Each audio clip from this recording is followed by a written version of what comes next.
हैं उनके वसीला से खुदा उनकी जिंदा आवाज को सुनेंगे। खुदा के खादम का इस्तकबाल तालियों के साथ हम करेंगे।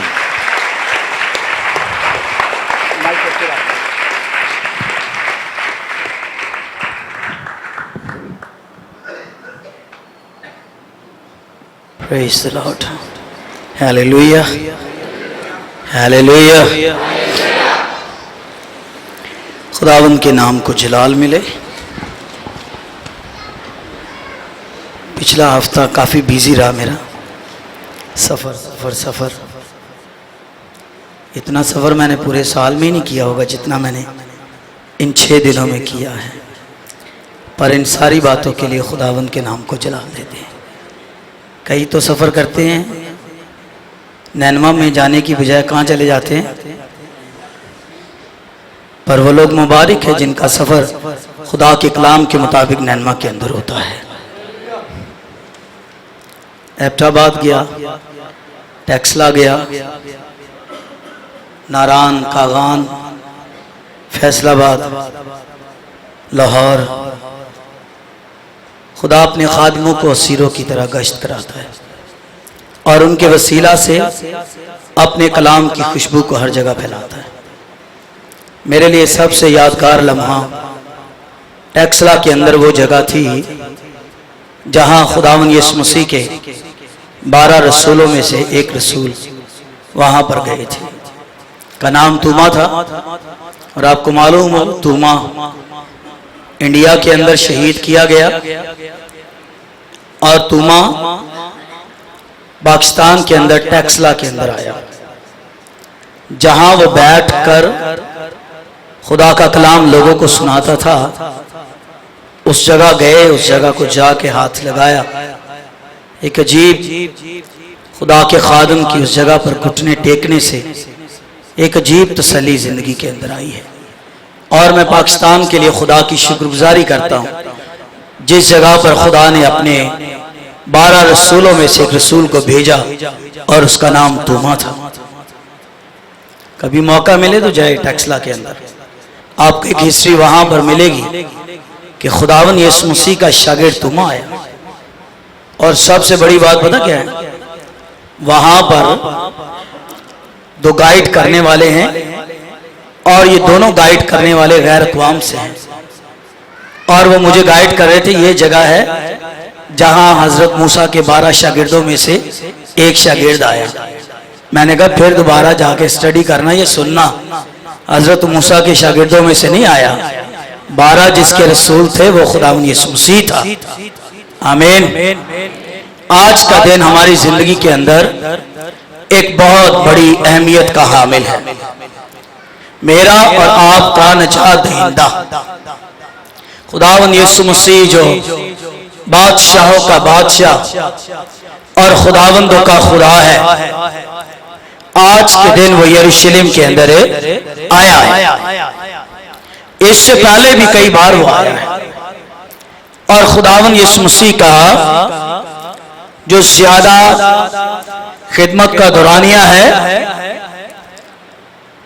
वो खिदमत का दौरानिया रहा ही यरूशलेम के अंदर है, क्योंकि नबियों की मार्फत ये पेशन गोई की गई कि मुमकिन नहीं कि नबी यरूशलेम से बाहर हलाक हो, वो यरूशलेम के अंदर ही मसलूब होगा।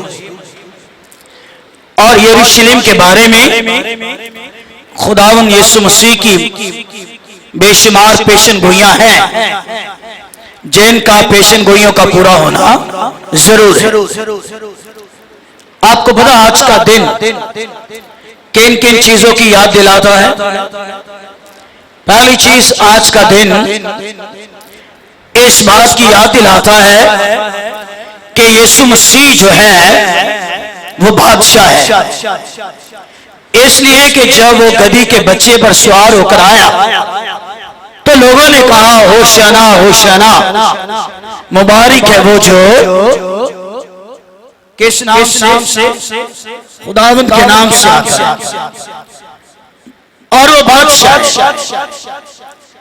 पहली चीज आज का दिन हमें ये याद दिलाता है कि यीशु मसीह जो है वो मेरा और आपका बादशाह है।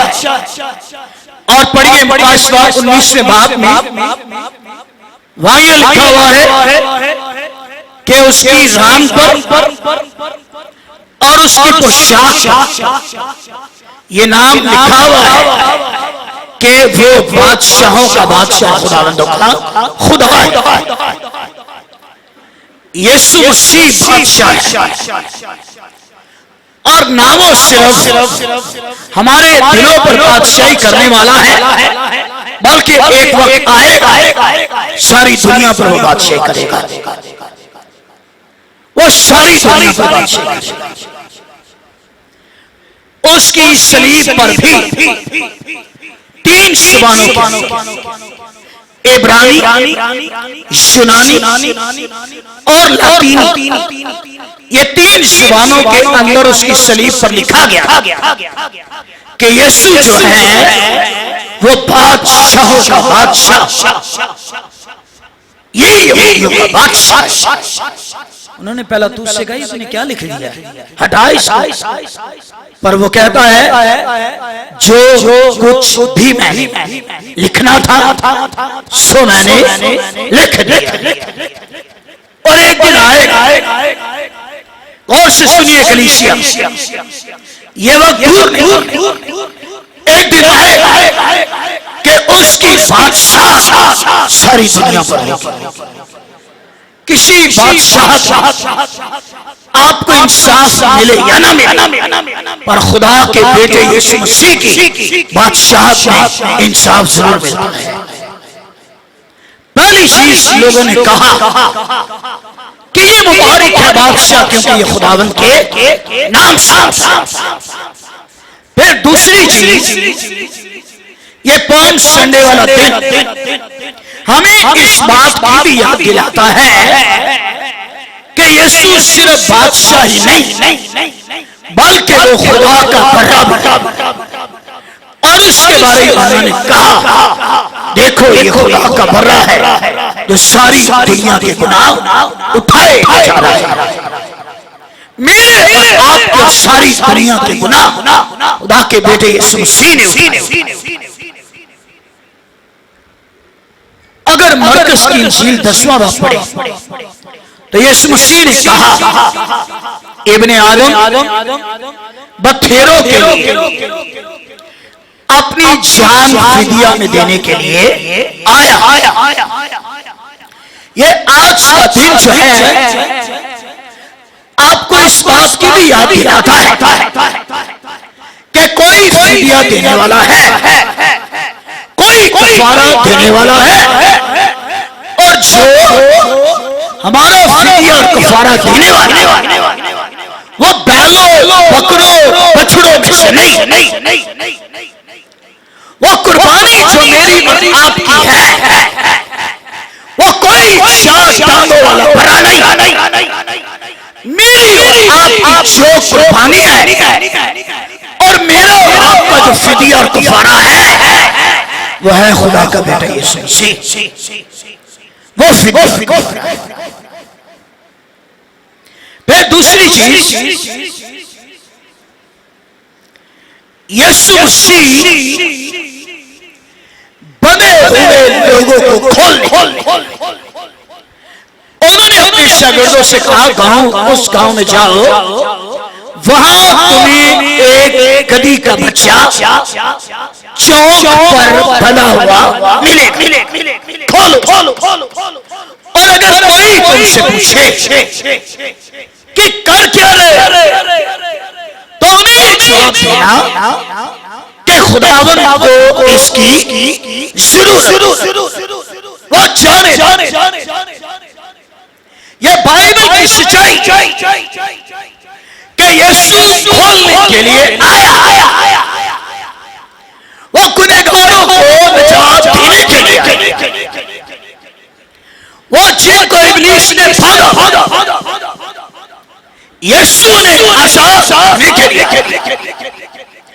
और गलातियों 5वें बाब की पढ़ अगर बेटा तुम्हें आजाद तो तुम वाकई ही आजाद। यूहन्ना 8:22, अगर तुम सच्चाई से वाकिफ हो जाओ तो सच्चाई को आजाद, यीशु आजाद, यीशु निजात,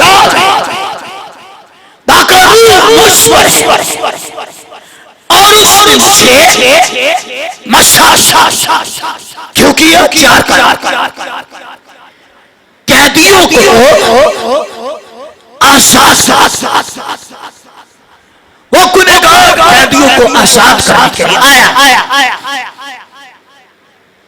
अंधों को हिलाई और कुचले हुओं के बंधन और छुए। आमीन। कोई भला हुआ शख्स कभी किसी दूसरे को आजाद नहीं करेगा। फिर सुनिए, अगर आपके आगे अंधा लगा और अंधा कभी किसी को रास्ता बोले नहीं दिखाई, कौन रास्ता? कभी वो शख्स जो खुद तारीकी के अंदर अंधेरे, वो कभी किसी के बंधन छुए नहीं तोड़ेगा। जो खुद आजाद है वो दूसरों को भी आजाद कर सकता है।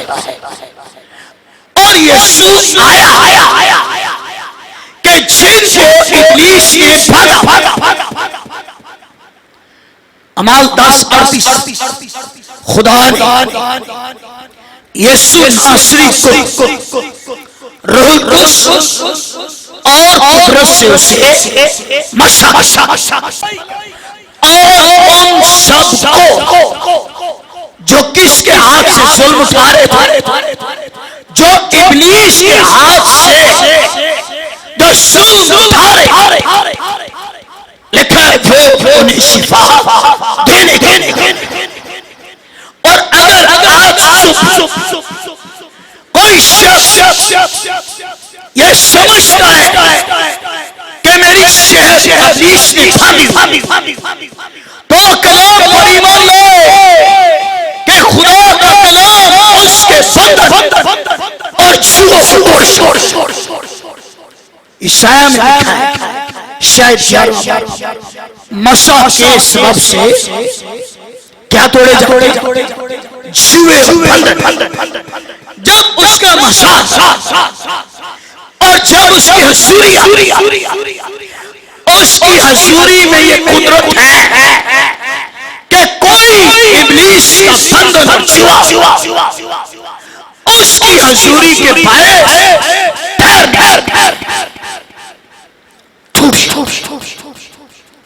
वो इब्लीस के बंधनों को तोड़ने। चले ये तो एक और अगर सचमुच की भी बेड़ियां लगी हो और आपको सचमुच के भी तालों या जंजीरों या हवालात के अंदर बंद भी किया जाए, तो उसके मसा में फिर भी मेरी कुदरत है कि वो आपके मेरे सारे बंधन, जुए, ताले, दरवाजे तोड़। लिखा ना, पालूस और सलास पांव काट में, हाथ में बेड़ियां, प्रस्तिश करने, दुआ करने लगे। ऐसा मसा आया, ऐसी खुदा की हजूरी आई, कोई ताला ना बंद रहा, कोई दरवाजा ना बंद रहा। आप ईमान लाइए, उसका मसा और उसकी हजूरी सारे बंधनों और छुओं को तोड़कर रख देती है। और अगर कोई समझ कि मेरी जिंदगी पर छुए, तो याद रखिए यीशु मसीह तो खुदा का बेटा जो लादू के बच्चे पर सवार होकर यरूशलेम के अंदर आया, वो आज भी सब कुछ करने की कुदरत रखता है। चौथी और आखिरी, आज का दिन यीशु मसीह का यरूशलेम के अंदर इस्तकबाल किया गया और उन्होंने होशाना के नारे, होशाना होशाना इस लफ्ज के मायने ये है कि खुदा हमें निजात दे, हमें निजात दे, और निजात सिर्फ यीशु मसीह के वसीले से है। क्योंकि लिखा है वो अपने लोगों को उनके गुनाहों से निजात और बुजुर्ग शमौन जब उसने 8 दिन के यीशु मसीह अपनी खोल तो ये दुआ करता है, खुदावन मुझे उठा ले, मुझे मौत का कोई डर, इसलिए क्योंकि मेरी आंखों में तेरी निजात है। देख ये रोज ने उसे बताया कि जो बच्चा तेरी खोल ये बच्चा दुनिया का निजात देने वाला है। और शरीयत निजात वो दे सकता है जिसकी अपनी जात के अंदर कोई गुनाह ना हो। और बाइबल में यीशु मसीह ने कहा कि तुम में कौन है जो उसने गुनाह को साबित, उसकी जात के अंदर कोई गुनाह है, वो बिल्कुल कर रहा है। फिर बता भाई शरीयत क्या कहती है कि निजात कौन दे सकता है? निजात वो दे सकता है जिसकी पैदाइश इंसानों जैसी है। फिर सुनिए, शरीयत कहती है निजात वो दे सकता है जिसकी पैदाइश इंसानों जैसी है। हम सब इस जमीन पर अपने माँ बाप के वसीला से आए, पर यीशु मसीह के बारे में लिखा हुआ फरिश्ते ने मुकद्दसा मरियम से कहा कि खुदा ताला की कुदरत तुझ पर छाया है, और जो तुझसे पैदा हो वो रूहुल कुद्दस की कुदरत, और तू रूहुल कुद्दस की कुदरत से हामला हो, जो पैदा तुझसे हो वो रूहुल कुद्दस की कुदरत। इसकी एक और तशरीह करता हूं, शायद आपको अच्छी लगे। जब ये कहा गया ना रूहुल कुद्दस की कुदरत, तो इसके पीछे एक और पस मंजर भी है कि जिस तरह आदम के शजरे नस्ल से पैदा हुए, जो तुझसे पैदा होने वाला है वो आदम के शजरे नस्ल से पैदा होने वाला नहीं है, बल्कि उसका एक और पैदा होने का तरीका है। और उसके पैदा होने का एक और तरीका ये है कि वो कायनात को निजात देने के लिए वो रूहुल कुद्दस की कुदरत से पैदा हुआ। ऐसा आया कोई दुनिया में आज तक? उसका बाप वो, उसका बाप वो, उसका बाप वो, पर यीशु का बाप आसमानी बाप का बेटा है। और कई बार उसने कहा कि देखो ये मेरा प्यारा बेटा जिससे मैं खुश। आज का दिन ये याद कि ये जो गधी के बच्चे पर सवार हुआ करा रहा है, ये सारी दुनिया को निजात, ये गुनहगारों को निजात, और जिनको इब्लीस ने भागा उन्हें निजात देने। आमीन। हालेलुया। मैं सोते नहीं गए। निकालिए मत्ती की इंजील में से 21वां ऐसा वाक़या है दाके खादमों ने रसूलों इस वाक़ये को चारों अनाजील के अंदर लिखा। मती में, फिर लूका में, और फिर मरकस की इंजील में, और फिर यूहन्ना की इंजील। चारों ने ही थोड़ा डिफरेंट बयान किया। दोनों झील ने तो ये कहा यीशु मसीह ने दो शागिर्दों को भेजा। और याद रखिए बाइबल मुकद्दस का ये खिदमत का तरीका कार रहा। खुदा ने कभी भी खिदमत के लिए उन्होंने जब भी भेजा है दो को भेजा।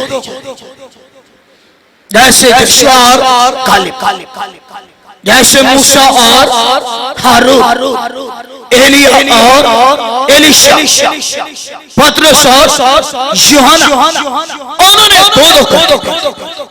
और फिर मरकस और मत्ती की इंजील में लिखा हुआ है वो जिन शहरों में खुद जाने को था उसने अपने जाने से पहले अपने शागिर्दों को दो करके उन्होंने भेजा।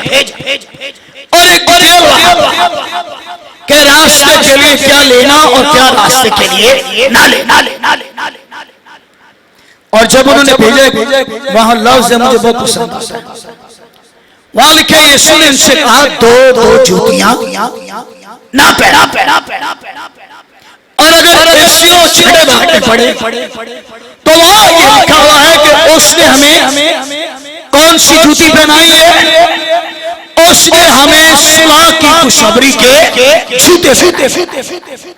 और अगर मूसा की लाइफ पढ़े और यहोशुआ की लाइफ पढ़े तो इससे पहले कि मूसा खुदा का खादिम बनता, उसने खादिम बनने से पहले उसे कहा कि मूसा अपने पांव से उतार जहां खड़ा, ये जमीन कैसी है, ये पाक। और ये यहोशुआ को भी कहा गया जब फरिश्ता तलवार लिए खड़ा हुआ तो यहोशुआ पूछने लगा तू किन की तरफ से सरदार हो? फरिश्ते ने कहा वो सारी बात।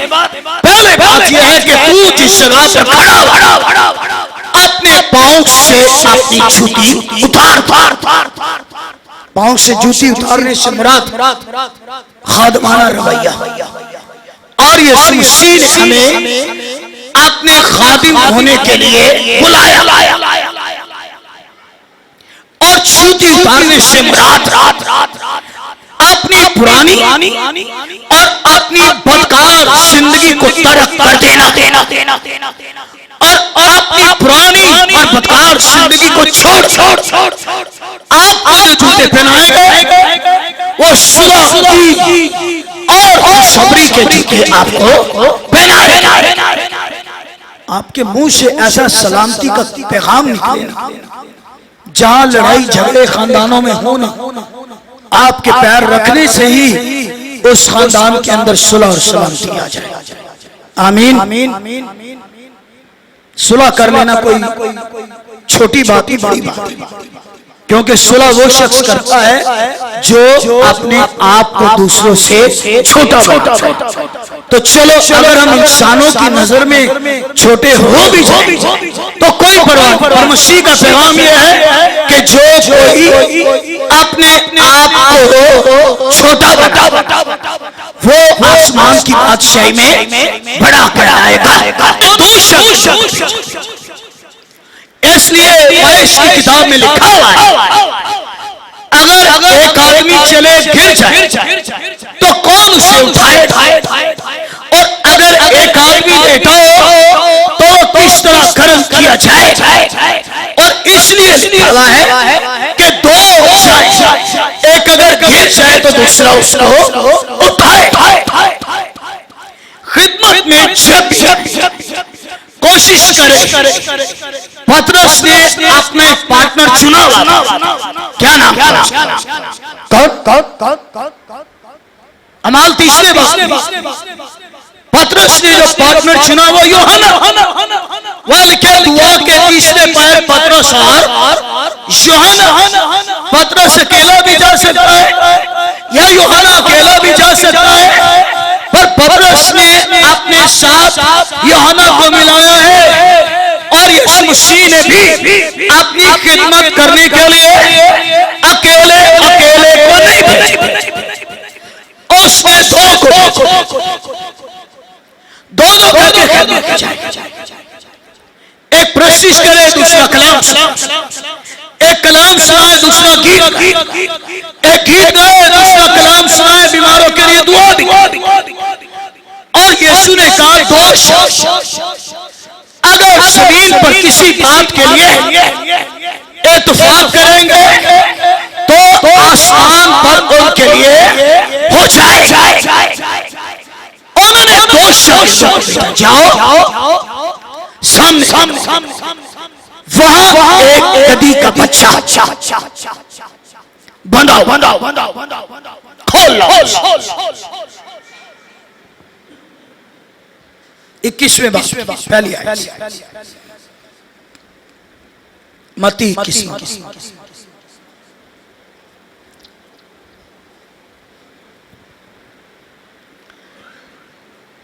और जब वो यरूशलेम के नजदीक पहुंचे,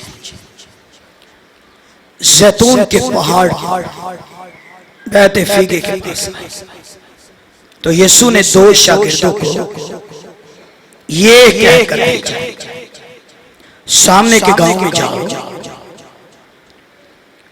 वहां पहुंचते एक गधी बंधी और उसके साथ बच्चा पाओ, उससे खोल कर मेरे पास ले आओ। अगर कोई तुमसे कुछ कहे तो ये कहना कि खुदावंद को इनकी जरूरत, फिर फौरन उन्हें भेज दे। ये इसलिए हुआ कि जो नबी की मार्फत कहा गया था, सयोन की बेटी से कहो कि देख तेरा बादशाह तेरे पास है, वो हलीम है, गधे पर सवार है, बल्कि लादू के बच्चे।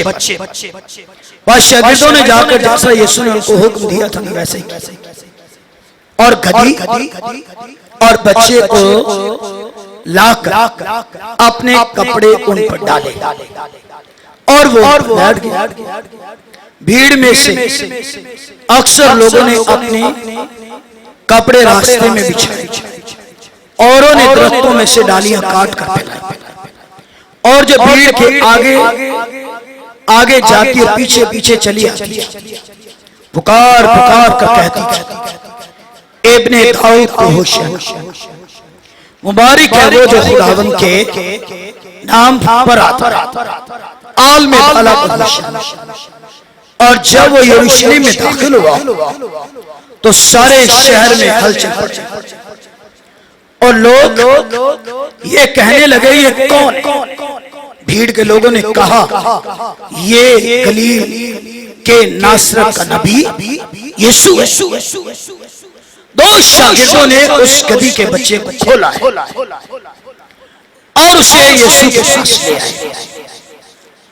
अब शरीयत ने उस गधी के बच्चे का क्या कहा? जो लिख रहे हैं वो दो हवाले। खरूज 13वें बाब की 12वीं आयत, फिर खरूज 34वें बाब की 20वीं। ये दोनों हवाला जात कहते हैं कि अगर कोई गधे के बच्चे को अपने घर में रखना चाहे तो पहला काम उसके लिए जरूरी है कि वो उस गधी के बच्चे का फिदिया दे,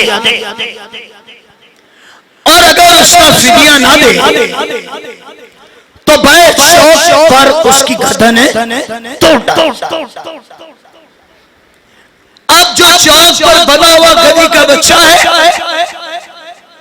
वो ये सवाल कर रहा है कि जो कोई मुझे लेना चाह रहा है वो मेरी कीमत अदा करे, और अगर कोई कीमत उसकी अदा न करेगा तो याद रखिए उसकी गर्दन को वो तोड़ डाला जाएगा। पता ये गधी का बच्चा आज जो इसकी तशरीह की जाती है वो ये इसकी तशरीह की जाती है कि ये गधी का बच्चा मेरी और आप और सारे नस्ल इंसान की आकाशी और अगर कोई फिदिया ना देता और अगर कोई कफारा ना देता तो मेरी और आपकी गर्दन पर मौत का जुआ था। और पुराना ऐतनामा पढ़ी, ये पुराना ऐतनामा जो है ये बैलों बकरों बछड़ों की ये कुर्बानी से लिखा गया है। और पुराना ऐतनामा जो है वो ये ईमान करता है कि जब भी खुदा के पास आओ कुर्बानी लेकर कोई बैल बकरे बछड़े की कुर्बानी वो लेकर। और पुराना ऐतनामा ये कहता है कि बाइबल कहती है कि इंसान के गुनाह का कफारा ये जानवर और जानवर कुर्बानी दे देते। पर ये मौसवी शरीयत में भी दांत के बदले बोले आंख के बदले भाई दांत के बदले दांत, आंख के बदले आंख और इंसान के बदले जानवर, इंसान के बदले जानवर या बैल या बछड़ा। भाई शरीयत तो ये कहती है आंख के बदले आंख। तो इंसाफ का तराजू ये है अगर आंख के बदले आंख, दांत के बदले दांत तो इंसान के बदले में भी कौन होना चाहिए? कोई इंसान हो जो इंसानों का फिदिया दे, कोई इंसान हो जो इंसानों का कफारा दे। पर कलाम कहता है सब ने गुनाह किया है और खुदा के जलाल से महरूम है। कोई इंसान खुदा के लायक है क्योंकि गुनाह है। उसे तो वो चाहिए जो पाक हो, जो बेऐब हो और जिसकी जिंदगी के अंदर कोई बदी ना, जो कामिल भला हो, कामिल फिदिया हो और कामिल कफारा हो। आमीन। अगर पहला पत्रस पहला बात उसकी 18 वाल क्या तुम्हारी खलासी सोने और चांदी से नहीं हो, न सोना न चांदी। और वहां ये लिखा है न तुम्हारे बाप दादा के अच्छे कामों। न सोना हमारी निजात है, न चांदी हमारी निजात है और न हमारे अबाओ अजदाद के कामों। तो किससे खलासी? पाक और बेऐब बर्रे के पेश कीमत खून। भाई फिदिया कौन बने और फिदिया और कफारा है हमारा जो फिदिया और कफारा है ना सोना ना चांदी और ना हमारे अबाओ अजदाद के अच्छे काम। एक और हवाला देते मत्ती में लिखा तुम बुरे होकर भी अपने बच्चों को अच्छी कोई ना कि मुझे निजात मेरे खानदान की वजह से मिली। भाई हमें जो निजात मिली वो यीशु मसीह के कफारे के और याद अगर वो फिदिया ना दे, अगर वो कफारा ना दे तो इस गधी के बच्चे को चौक पर उसकी गर्दन को तोड़ा। पर यीशु ने कहा इसको बुलाओ, इसको खोल कर और वो उसे खोल कर और यीशु खुद गधी के बच्चे पर सवार जिसकी कोई जिस पर मौत का हुक्म और उस पर यीशु मसीह ने सवारी। और जब यरूशलेम में आया तो लोगों ने दरख्तों से डालियां और खजूर की सुनिए, खजूर एक खुशी की अलामत है और खजूर फतह मंदी की भी अलामत है। और उन्होंने ढाली और ज़बूर के अंदर 92 शादी को यासबास आदमी को किस पौधे से तशबीह की? वो खजूर के दरख्त, गर्मी हो सर्दी हो, पानी मिले ना मिले, ये वो पौधा है जो गर्मी में सर्दी में भी हरा भरा रहता है। और इसके बारे में लिखा हुआ है कि वो फल लाने से कभी भी बाज ना आएगा। और आज मेरी और आपकी जिंदगी, चाहे खुशी है, गमी है, चाहे परेशानी है, बीमारी है, हमने हमेशा अपने आप को खुदावन में मजबूत रखना है, कायम और दायम। मैं सोचता हूं जब तक यीशु गधी के बच्चे पर सवार रहा तो सब ने और जब यीशु उस गधी के बच्चे से उतर गया तो फिर बाद में किसी ने उसको पूछा। इसका जवाब यूहन्ना की इंजील के 15वें बाब, जहां उन्होंने ये कहा कि अंगूर का हकीकी दरख्त मैं और तुम मेरी डाली। उसी पैगाम को जारी रखते हुए यीशु ने यह भी कहा कि तुम मुझसे जुदा रहकर बहुत कुछ कर सकते हो। ऐसा और उनका मुझसे जुदा रहकर कुछ भी नहीं कर सकते। अगर डाली दरख्त से कट जाए तो 2 दिन हरी भरी रहे और 3 दिन हरी भरी रहे, पर जैसी सूरज की तेज तपिश रोशनी पड़ेगी सूख जाए, उसकी खूबसूरती जाती रहती। आइए हालात जैसे मर्जी क्यों ना हो, आइए मुखालफत अरूज पर भी क्यों ना हो, लेकिन उसके बगैर मैं और आप कुछ भी। जो सुनिए, जो कोई मसीह में नहीं है उस पर सजा का हुक्म हो।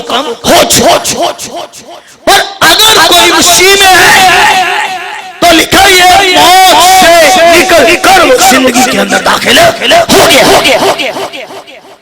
जो मसीह पर ईमान लाए उसमें हमेशा की जिंदगी है। यीशु मसीह से कुछ लोग तलाश कर रहे हैं हमें कोई निजात, लोग तलाश कर रहे हैं हमें कोई शिफा, लोग तलाश कर रहे हैं कि हमें कोई आसमान की बादशाही का जरिया, पर बगैर यीशु मसीह के हो नहीं। बादशाही में जाने का दरवाजा सिर्फ यीशु मसीह और नजात भी सिर्फ खुदा का बेटा यीशु मसीह है। और जिंदगी उसने कहा मैं इसलिए आया कि तुम जिंदगी पाओ और कसरत। लोग निकल आए घरों, उन्होंने चादरें निकाल ली, बिछा दी। एक और बात पता, लोग बड़ी शिद्दत से मसीह के पीछे वजह क्या?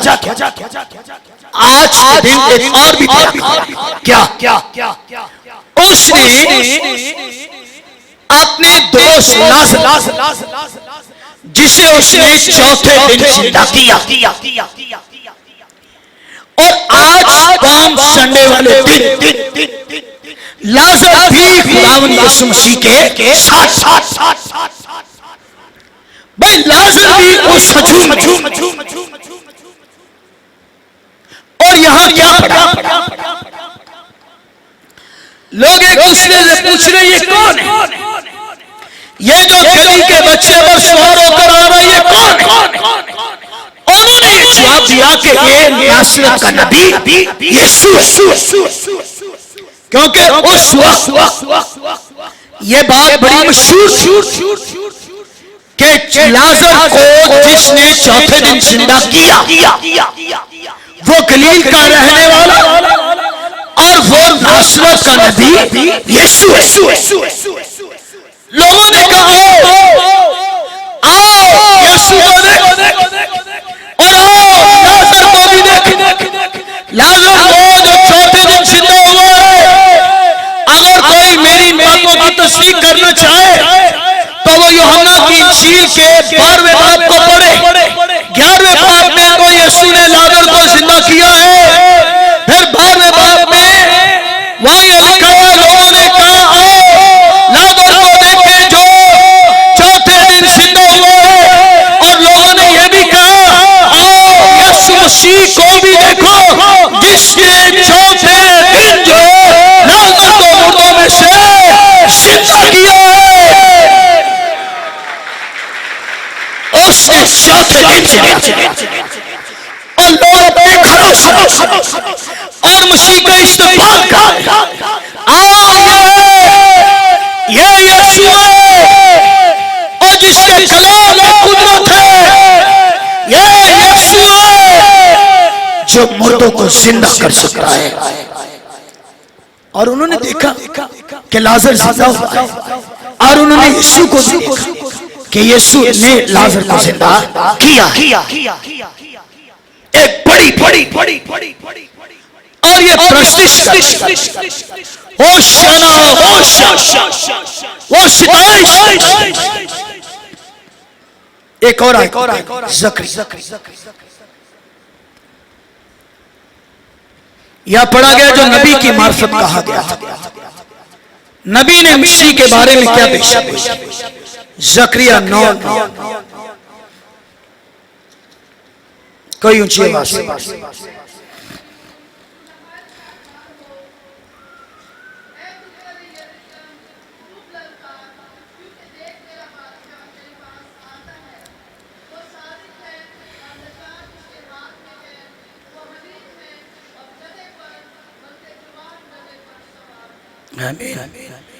बेनते सयून और यरूशलेम ये ईमानदार और कलीसिया ज़करिया रूहुल कुद्स से मामूर होकर कहता है खुशी से ललकार और उसकी सिताइश कर देख तेरा बादशाह तेरे पास से आता है।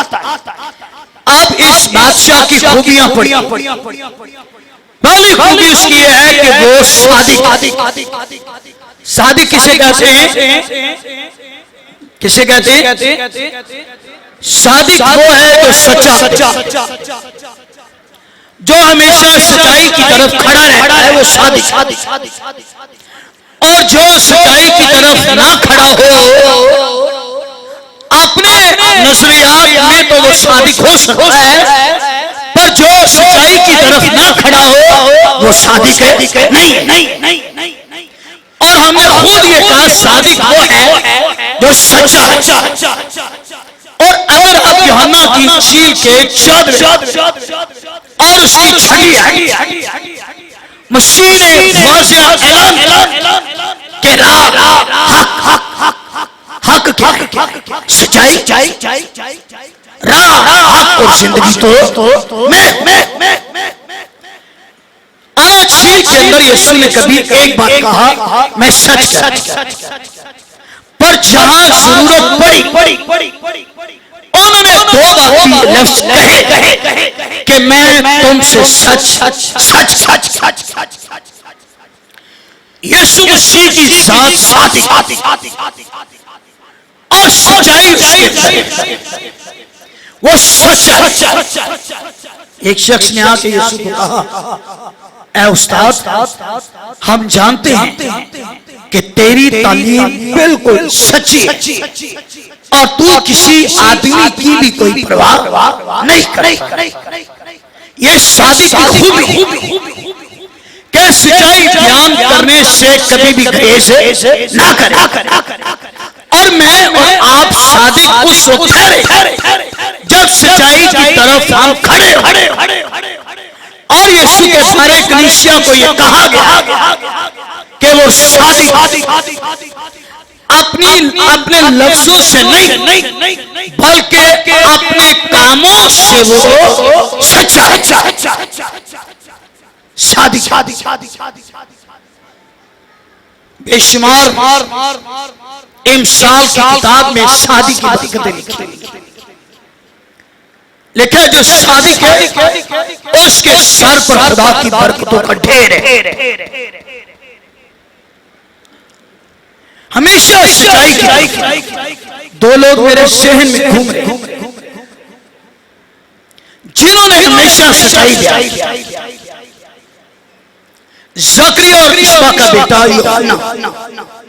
हेरोदिस को क्या कहता है कि तुझे अपने भाई की बीवी को रखना रवा नहीं, और ये किसी बादशाह को, पर वो यूहन्ना सादिक आदमी है, चाहे किसी को अच्छी लगे बुरी लगे, पर जो कलाम की सच्चाई है मैं उसे कहने से कभी भी द्वेष ना करूं। और इसी सच्चाई की वजह से उसकी गर्दन उसके तन से अलग कर। एक और शख्स दाऊद की कहने लगा, दाऊद एक आदमी की 100 भेड़ और एक आदमी की एक, और एक भेड़ वाले ने बच्चों की तरह एक भेड़ को पाला, और 100 भेड़ वाले के घर में मेहमान आए, तो बजाय कि वो अपनी 100 भेड़ों में से कोई एक भेड़ ले जिसकी एक थी, उसने कहा उसकी, और उसे कत्ल करके उसे पका के ज़बह करके सबको खिलाया। बादशाह था, ये कौन जिसने ये किया है? उस नबी का क्या नाम? नाते कैसा दलेर है, क्या आप झूठ को झूठ कह सकते? कई बार हमें पता होता है ये झूठ है, पर हम कहते हैं मैं तादनी क्या कहती हूँ बुरा ना मना, और कई बार झूठ को घोल, पर सच्चाई बोलने वाला खुदा की जात, और सच्चे आदमी को खुदा हमेशा पसंद करता। और इंसान में भी लिखा है सच्चे होठ हमेशा कायम। और झूठ बोलने वाला किससे? यीशु ने कहा जो झूठ बोलता है वो अपने बाप इब्लीस, वो चाहे क्या करे आए हमारे, झूठ बोलता है उसका बाप आसमान पर नहीं, उसका बाप यीशु ने कहा इब्लीस। झूठ बोलने वाले खुदा की बादशाही में चले जाएंगे। वहां तो यहोशुआ की किताब में लिखा हर एक झूठी बात का घड़ने, अब पता नहीं मुझे समझ नहीं, घड़ने वाला नया से नया झूठ बना के बयान करें, पर लिखा घड़ने वाले और उसे पसंद। ये दोनों खुदा की बादशाही से बाहर। यीशु मसीह की खूबी कि वो शादी, और हम सब जितने यहाँ पर हैं हम तभी यीशु मसीह के वसीला से खुदा बाप के बेटे और बेटियां बन सकते हैं अगर सच्चाई का कलाम हमारे अंदर हो। और दाऊद भी ये कहता, तेरे कलाम का खुलासा सच्चाई। झूठ बोलने वाला उसके आगे 100, सच बोलने वाला उसके आगे कोई भी। तो 100 वादे में से हट करना, जहां सच्चाई नजर आए वहां पर आकर खड़े हो। झूठ बोलने वाले के पांव वक्ती तौर पर लगेगा कि चट्टान पर है, दरअसल वो रेत के ऊपर खड़ा हुआ है। किसी वक्त भी उसकी हमारे गिर सकती है, और सच बोलने वाला चाहे कोई हो या ना हो उसने चट्टान पर अपना घर बनाया है। एक आखिरी बात करके से झूठ बोलने वाले के अंदर तारीकी है। फिर सुनिए, झूठ बोलने वाले के अंदर तारीकी है और सच बोलने वाले के अंदर दुनिया का नूर रहता है। ये यीशु की खूबी। ऐ दुतरे यरूशलेम सिय्योन, खूब खुशी से ललकार मारे छेद करके देख, तेरा बादशाह आ रहा है, वो सादिक है। और उसके हाथ में क्या है? तलवार। उसके हाथ में न चार तीन बातें मसीह की जात के ताल्लुक से याद रखिए। पहली चीज, वो निजात बन कर आया है। और दूसरी चीज, वो निजात लेकर आया है। निजात बनकर आया और निजात लेकर। और ये कलाम कह रहे उसके हाथ में निजात और उसने ज़कई के घर में कि आज इस घर के अंदर निजात। और तिमोथियुस में लिखा है वो चाहता है कि सब आदमी निजात। पतरस में लिखा है वो किसी की भी हलाकत है नहीं उसके हाथ में निजात। और वो हलीम। खुदा ने तो एक की गवाही दी, मेरा बंदा मूसा क्या है? वो हलीम।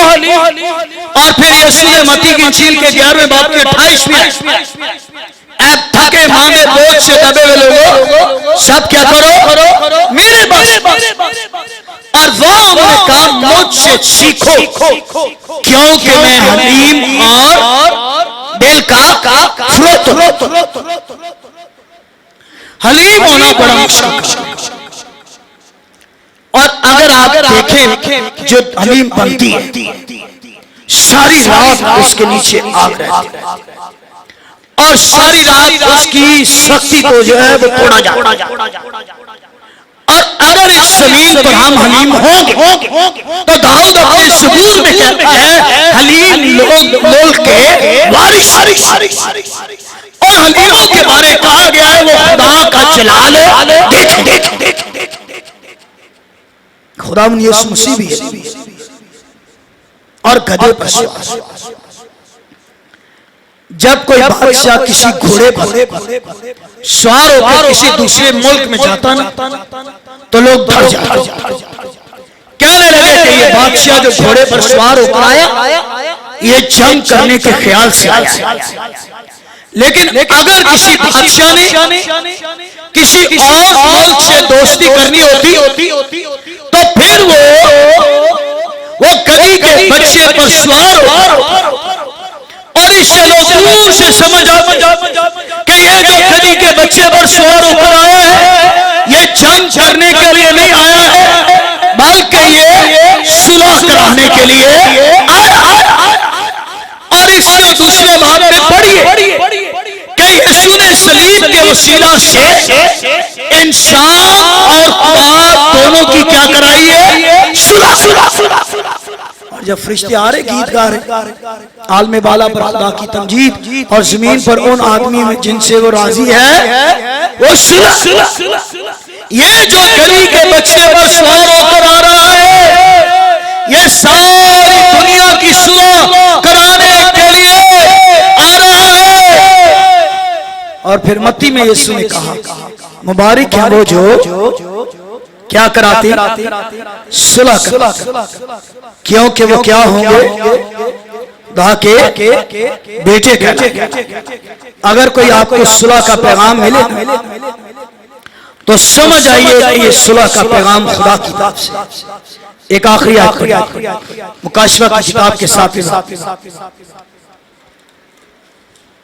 जब कलीसिया आसमानों पर जाएगी तो कलीसिया एक कौम में से नहीं ली जाएगी। फिर सुनिए, कलीसिया एक कौम में से नहीं ली जाएगी, वो दुनिया की सात कौमों में से, चाहे उर्दू हो, पंजाबी हो, बलोची हो, सिंधी हो, कोई भी जो यीशु पर ईमान लाएगा ना, दुनिया की सारी कौमों में से जो कलीसिया, आलमगीर कलीसिया तैयार कर रहा है, जिसे वो आसमान पर लेकर जाने को है। आसमानों पर क्या हो? 7वें वाक्य इन बातों के बाद जो मैंने निगाह की तो क्या देखा? हर एक कौम, कबीला और उम्मत और अहले ज़ुबान की ऐसी बड़ी भीड़ जिसे कोई शुमार नहीं कर सकता, सफेद जामे पहने हुए और खजूर की डालियां अपने हाथों में लिए हुए, बर्रा तख्त और बर्रा के आगे खड़ी और गीत के आगे बड़ी आवाज से चिल्ला कर नजात हमारे दा की तरफ और जो तख्त पर बैठा है और बर्रा ये ऐलान कर रही है, ये भी आसमानों पर खजूर की डालियां लिए हुए हैं और ऊंची बुलंद आवाज से कह रही है, हर कौम, कबीले और पूरी दुनिया में से वो लोग जो आसमानों पर गए हुए हैं, वो चिल्ला कर कहते हैं कि नजात हमारे खुदा की तरफ से और उस बर्रा की तरफ से जो तख्त पर बैठा हुआ। याद रखिए मेरे बहनों, यीशु नजात देने के लिए आया और नजात और वो चाहता है जिस तरह ये लोग अपनी खजूर की डालियों से नारे मारकर जय जयकार कर फकी फरीसी जल यीशु को कहने लगे ने खामोश करो, ये क्या कह रहे? फिर यीशु ने कहा, अगर ये खामोश रहेंगे तो पत्थर भी चिल्लाए। दुनिया आपको खामोश करवाने की कोशिश करेगी, पर हमने यही नारा बुलंद करना है, नजात हमारे खुदा और बर्रा की तरफ से जो तख्त पर बैठा हुआ है। हालेलुया। आइए अपने सर झुकाइए और उस